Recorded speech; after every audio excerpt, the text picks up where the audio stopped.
Hello, Michael Griffiths here, founder of Referral Marketing Guru. Great to be with you. Very excited whether you are listening on our Get More Referrals Today podcast, whether you're joining us on Referral TV on our YouTube station, or looking at through any of our social platforms. I've got an amazing guest with me. I've had the pleasure of knowing Alan Stevens for quite some time now, founder of the Rapid Trait Profiling System. Alan will explain what that means very shortly to you. But as I said, very excited to have someone who is so knowledgeable, as such a thought leader in his industry, in his field, and to always challenge the so-called norm. Alan is someone who doesn't accept norm, is always wanting to challenge it, always wanting to make society better. And it's parts of the things that I love so much about what he does and who he is. So Alan, welcome. You're just up the road there in Newcastle from Sydney, but we feel like we never get to see each other except for when we're together at Partnership Club events. But welcome so much, and thank you for joining me. Thank you very much, and thanks for the great introduction. Absolute pleasure. So, Alan, talk to me about Rapid Profiling Trait System.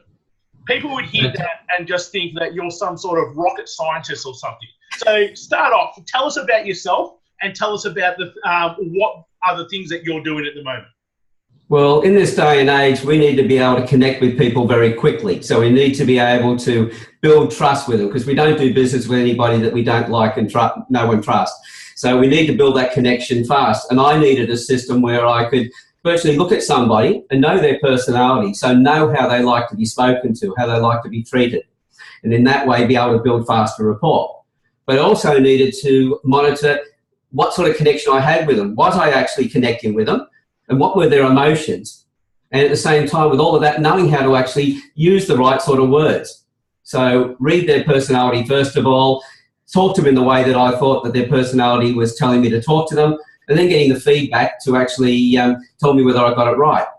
So I use 4 skills. Your facial features will tell me your personality. Now, some of your listeners are probably going to go, how does that work? Well, if you think about somebody who lifts weights, you can look at somebody and know that they're fit by the way they carry themselves, their structure, their shape of their body. So if you lift weights and say you're doing bicep curls and you're doing that repetitively, you're going to build your muscles up. If you turn your hand around, you do it the other way. So you lift the weights either pronate or supinate and you lift, you'll get different striations on the muscles. So at the same time, we know that when you're feeling an emotion, it comes out in the body. So if you're happy, chest is out, shoulders back, etc. If you're unhappy, you're bent over. So the neurology and the physiology are linked together. So with those 2 facts, I realised that if you think in a particular way, you concentrate, for instance, you're going to develop different muscles. You're going to use those over and over again, which build up ridges and crevices. Those ridges and crevices now tell me a history of how you like to think and process. So from that, there's a history of your personality. Yeah, brilliant. So that's the first thing I look at. Yeah, fantastic. And really, reading somebody, as you call it, is no more than the ability to be able to take those certain characteristics that the face has now created, and through a logical process going, well, if this happens, that means this. And really, as your boy said, that doesn't mean that it's a positive or a negative, because there's usually a positive and a negative to both things. It just is what it is, and it's actually quite logical. That's right. Yeah. Well, if you think that when you see somebody who reminds you of somebody who did the wrong thing by you in the past, the instant reaction is to distance yourself from them, distrust them and everything else. Now, that's not a very respectful way of reading that person. It may be true of the person who did the wrong thing by you, but this person is being misjudged. What I'm doing is I'm looking at the way the person likes to think. It's not their character. So 2 people can look very similar. One can be a saint, one can be a sinner. So this takes that emotion out of it. And also you're seeing the person in a far more respectful manner as well. You're not making a judgment and boxing them in with everybody else that looked like them in the past. Yeah, brilliant. And the most important thing here, whether you're listening to this on our Get More Referrals Today podcast, you're watching it, it's not a matter of going, oh, I need to read people for the sake of reading people. It's actually a skill set that really helps businesses. It helps communicate better just in general. So whether you're mum, dad, teacher, business owner, anyone in society, really this comes down to how do you communicate better by having a better understanding of a person. That's right. Well, see, being as a profiling and communication specialist, I can help businesses, educators, families to understand each other better so they have stronger relationships. And that's what it's all about. How do we connect on a much better level so that we all have a more enjoyable life and more productive? Yeah, fantastic. So, and I'm lucky enough that I've gone through and done a number of things that you've got, and it always fascinates me. I can't help now but look at people as I walk past them and go, oh, our eyes coming in, or square forehead rather than a round forehead, and what's the difference between here and here? And so you've already got me hooked just by knowing the limited information that I know. What are some of the reasons why people need to know this? Let's just go, the majority of the people listening to this are business owners. How does it really help them? Well, how many of your sales that you're going out to, they either take you a long time to get through the sale, or when you first walk up to somebody, they step away from you. Or when you start to talk to them, you're going really well in the sale, and all of a sudden they switch off. Being able to recognise those people, those particular people just want the big picture. But if you're somebody who needs more information before you make a decision, we often speak to, or we do, we speak to everybody else the way we want to be spoken to. So we are speaking to that person now wanting more information, so giving them more information, that one's switched off. So you've just gone through the whole process of putting a presentation together, going and talking to somebody, only to sell yourself out of the sale. Yeah. So to be able to build trust with your clients, get more prospects coming to you, more clients staying with you, you need to be able to build that rapport. And while you've got them there, building the trust so that they want to buy from you. So you actually shorten your sales cycle as well. Yeah, brilliant.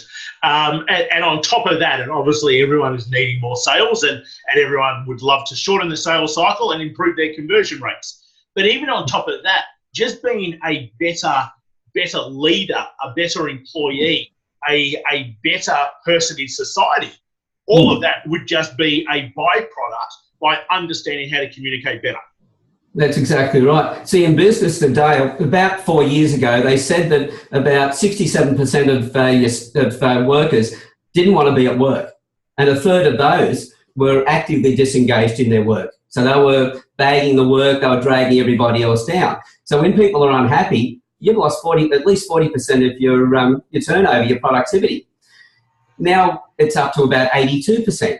So you've got so many staff members who don't want to be at work. So unless the management, the leaders can become real leaders and talk to those people in a way that they want to be spoken to, they're not going to be productive. And we know if we treat people with the right respect, give them jobs, give them responsibility, yes, they're accountable for all that as well, they will thrive.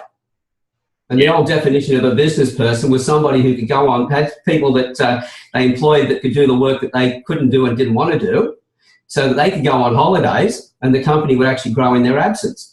Yep. That's not going to happen unless you're able to build that rapport and that relationships with your staff, but also getting them to work together, because bullying has now gone through the roof. And where you've got somebody who's been bullied, their productivity drops by 70%. Yeah. So for an organisation not to have these skills, you're just throwing money out the door, out the window. Yeah, so true.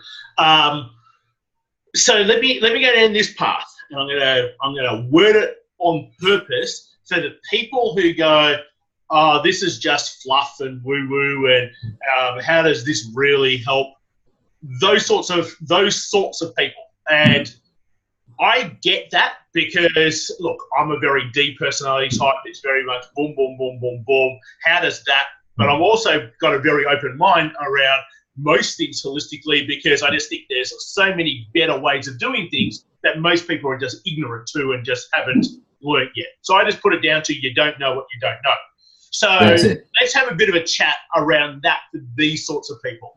How did you come up with, because I know there's sort of like 66 traits, if I was from memory, something It like was that. close to about 68, but now because I'm working more into a little bit more in the emotions as well, there's over 80 traits. Lovely. So let's go. There's 80 traits. How do you come up with it? Like, you can't have just woken up one day and said, oh, here are 80 traits. Let me just start talking about it. Give us that to just go, hey, this person actually really knows what they're talking about. Okay. What we look at, when we look at people, there used to be a belief that particular face shapes would be criminals. We realise that that's a load of rubbish, because committing a crime is a matter of choice. But the type of crime that if somebody does commit a crime, it will be more related to their personality. So if their personality is around passion, relationships, it's likely to be a crime around passion. If they're more motivated by the value of things, then it's more likely to be a crime of finances, for instance. And there was a judge back in the 1920s where he started his work in California, and he realised all the people that were coming before him, he realised, yes, anyone could be a criminal, but he started to realise that the particular appearances of the people seemed to start to match the crimes that they'd committed, especially those that they found guilty of, not the ones that were just charged. And in that, he built up about 125 traits that he was seeing. Then he did that over about a 20-year period. Then he started researching it, and with a gentleman by the name of Robert Whiteside and his wife Elizabeth, they came in and looked at it, and they were very much skeptics as well. And the judge profiled them, Edward Vincent Jones, profiled the couple. They were so impressed by it, they started researching it with him, and they started testing them. Over 10,000 people between the 1940s to the 1970s have been tested, where they'd ask each person, we're seeing this trait, this is a behaviour we expect from you. 99 times out of 100 on those 68 traits, the people, the person, their spouse, their work colleagues, their friends, their family, etc., they had 99% accuracy on each of those, and they're the traits that they kept. And that's where that came from. So people are always saying to me, how many people have been tested? Well, we know in all research, 10,000 people is really the optimum number. And that was the number that we used here.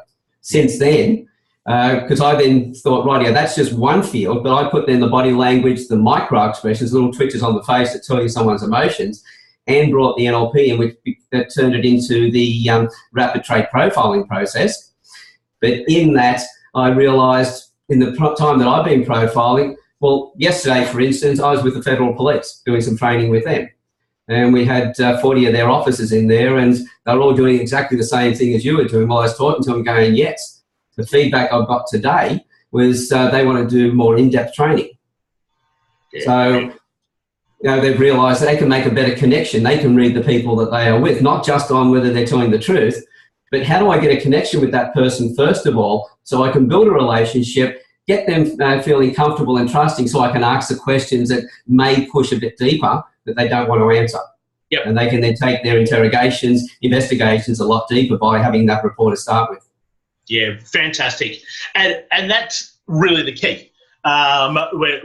When let's sort of bring this back now into businesses who will be pretty much either listening or watching this, and they're going, well, where's the benefits for me? Why do I need to use something like this? And as you've said, it's to help build rapport, communicate more effectively, whether that be with your own team or whether that be with prospects or whether that be with your current clients. And if you really can't see the benefit of having a powerful way to be able to do that, it ain't going to be long before you're not in business. So that's right. I certainly understand that, and we talk all the time amongst our own team, communication's the key. If you're not communicating effectively the way that they need to listen, then you may as well not communicate. And wasn't planning to bring this full circle around, but please let me, in that Alan was kind enough to look at a few photos. Most people around me know Sophie, who's now 4, but when she was 18 months, Alan looked at about 5 different pictures and could tell just from those photos, having never met her and still hasn't even met her, but looking at those photos could tell some different personality traits, and therefore could say, hey, we'll like to be communicated this way, and we'll tend to want to lead and do things herself. And if you push against that, then this is likely to happen. Well, sure enough, over the next 2 years, it's exactly 100% spot on. But then when I look at Sophie now, and I look at so many of her peers and the whinging and complaining and the battling that they have against their parents, where we don't have that at all. And it's because we can communicate in a way that she can listen. And I think that's the importance, whether it's at a child level or whether it's at an employee level or a prospect level or a client level. There is no point in you talking if they're not receiving the information the way you want them to. And that's up to us to make sure that they do receive the information the right way. That's exactly right. Lovely. I was going to see if you're going to elaborate on that, but we've hit the nail on the head. Okay, well, I will then, actually. But you were doing such a great job with it, I thought, hey, just let you go. Fantastic. If you want to really connect with the child and that, because I've actually profiled a young girl a young boy, I should say, about 6 years ago now. He has Asperger's, and the school wanted to actually expel him. They couldn't handle him. His mother managed hotels, so she was very time poor, single mum, and so she relied on the after-schools care as well. So with that, I profiled her son for her, gave her understanding of his personality. She took that back to the school and got the teachers and the after-schools care to follow what I'd said. And a year later, she was saying how it had changed his life completely. Well, I'm still getting testimonials from her 5 years after that, and now a year after that again, I'm being told he's not on any medication, he's not seeing a psychologist anymore, he's in the high school, and he's having a great time. And when she had a party for him, she was dreading it at first with bringing all his mates home and that for the very first big party, and she said it was a noisy boys' party, and that's all it was. There was no different to any other boys. Yeah. So when you understand the child's personality traits, you can direct them, you can steer them, you can work out, well, what careers and hobbies would be, and sports would be great for them. So before they leave school, for instance, you can determine what careers will suit them so they can pick their final subjects. So when they do go to the workforce, they're doing something they love to do. All they need then is a manager who is actually a leader who understands how to deal with them, in their particular personality, and they're going to have a great life. And that employer is going to make a lot more money. Yeah, no, brilliant. Fantastic. Alan, how do people connect with you? The easiest way is through my website, which is the usual www.alanstevens.com.au, and it's Alan with one L and Stevens with a V. Yep. That's the quickest way to get to me. All the links and everything else are on there as well. Lovely. So if you're listening to this on our Get More Referrals Today podcast, look in the description. We'll have a link to Alan's website there. If you're watching this, whether it be on our YouTube channel or whether on social media, again, in the description will be a link to Alan's website. Alan's also part of our Michael Griffiths Open Network there, where we bring all high-quality people in our network together to be able to do things with each other. So if you think there's opportunities to collaborate or do things with Alan, I know Alan's mindset and values. He'd love you to reach out and have a chat around how you might be able to do some things together, because I know Alan's very much like that. So yeah, I can just add to that. So that's very much the case, because with what I'm doing, I'm pretty much the only person worldwide. This stuff has got such a great potential to change education and change the workplace, change relationships, even work in the area of domestic violence and all that sort of thing.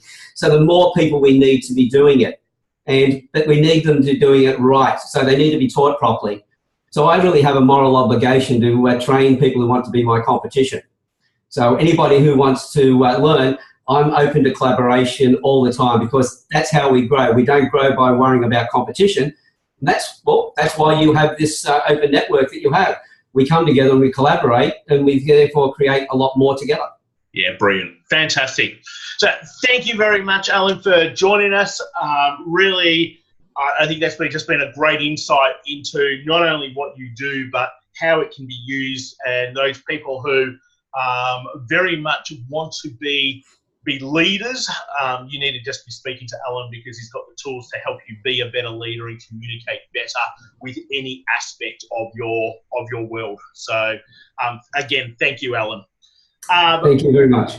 Pleasure. Those people who are joining us for the first time, I really appreciate you tuning in, no matter where you have joined us.